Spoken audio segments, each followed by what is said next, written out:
Most accurate forecast with Cesar Carnejo, Weather Rate certified 10 years in a row. Okay, Cesar, it's like hot and smoky here in Salt Lake, but you're talking about that flood watch in southern Utah. Yeah, Nick, so we have quite a different tale of two different states, basically. One area is under a flash flood watch. The other, we continue to see dry, smoking conditions. Of course, storms will linger. We do have some flooding concerns, again, with flash flooding due to those storms. We'll see that we have those smoky skies once again for us, and then even storm chances once more as we close out this weekend and go into the next work week, including parts of the Wasatch Front.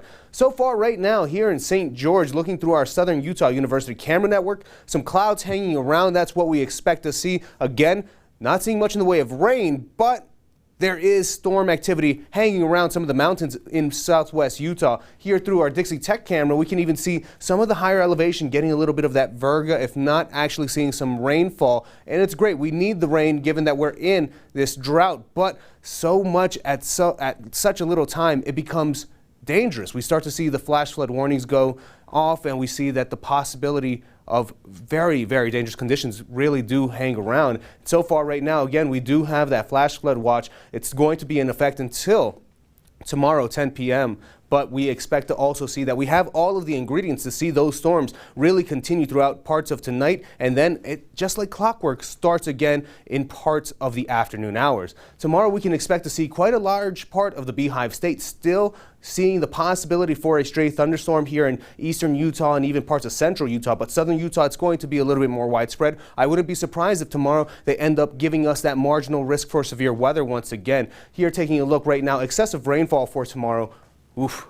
Bullseye once again, parts of southwest Utah, that's where we're going to see most of this rain activity. And even looking at our flash flood potential to places where we go out and recreate in southern Utah, we're still pretty elevated, probable potential for us. So slot canyons, once again, will not be the place to be during the afternoon hours. As we go throughout the rest of tonight, we're going to see it calms down quite a bit for us. And after that, maybe a stray shower here or there. But going into Sunday, like clockwork, once again, we see that we get the storms really starting to spark up along the central mountains and really continue for us throughout the rest of the day into southwest Utah, hangs around southeast Utah for us, even into the overnight. And then we get a little bit of a break, but then boom, we start to see more moisture working its way into parts of northern Utah for us, even into the Wasatch Front possibly, so we could see a stray shower there for Monday. And looking at smoke so far, we can expect to see smoke.